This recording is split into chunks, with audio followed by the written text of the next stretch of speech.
டேய் வாசு வாடா. என்னடா ஒரு மாதிரியா இருக்க? ஏதாவது பிரச்சனையா? சொல்லுடா, என்ன பிரச்சனை? நான் வேலை இல்லாதவன் உனக்கே தெரியும் இல்லடா. என் பொண்டாட்டி சம்பாதிச்சு தான் குடும்பமே நடக்குது. ஆமா, அதுக்கு என்ன பிரச்சனையே அங்கதான். அவ என்ன ஓவரா டார்ச்சர் பண்றா. வேலைக்கு போறோன்ற ஆணும் அவளுக்கு. ரேஷன் கடைக்கு முதல் கூட நான் தான் போகணுமா, சக்கரை வாங்கணுமா, பாமாயில் வாங்கணுமா, வீட்டை விட்டு எங்கேயாவது ஓடி போயிடலாம் போல இருக்கு. அந்த வீடு கூட அவங்க அப்பா சீக்கிரமா கொடுத்ததுதான். என்னடா சொல்ற வாசு? உன் ஒய்ஃப் இப்படி நடந்துப்பான்னு என்னால் நம்பவே முடியல. ஆமாண்டா, ஈவினிங் அவளோட கோவம் தணிஞ்சதுக்கு அப்புறமா நான் வீட்டுக்கு போகலான்னு பார்க்குறேன். உனக்கு எதுவும் ஆட்சேபணம் இல்லைன்னா நான் ஈவினிங் வரைக்கும் இங்கே இருக்கலான்னு பார்க்குறேன். மாதிரி பேசாதடா, இது உன் வீடு. எவ்வளவு நாள் வேணாலும் தங்கிக்க. இந்த வீட்டு சாவி. நான் கிளம்புறேன். சாப்பிட்றதுக்கு ஏதாவது ரெடி பண்ணி வச்சிருக்கேன். எல்லாம் ஃப்ரிட்ஜில் ரெடியா இருக்கு. ஓகே. பியர்? சாரிடா, கொஞ்சம் டென்ஷனாக இருக்குல்ல, அதான். அதுவும் ஃப்ரிட்ஜில் இருக்கு, எடுத்து குடிச்சுக்க. நான் சாயங்காலம் வந்துடுறேன். தேங்க்ஸ்டா. போடா முட்டாள், பாய்.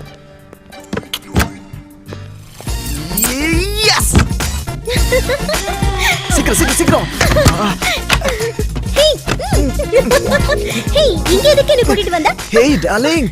இன்னைக்கு என் வைஃப்க்கு ஆபீஸ் லீவ் இல்ல.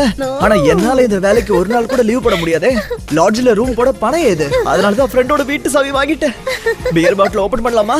அதையும் ஓபன் பண்ணிட்டா போச்சு. சரக்கு அடிச்சிட்டு சலாபம் பண்றதுல ஒரு சந்தோஷம் இருக்கே, அது ஒரு தனி சுகம்தான்.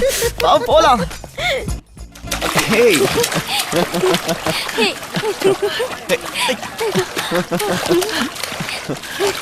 Oh. Hey. வேண்டாம். Hey.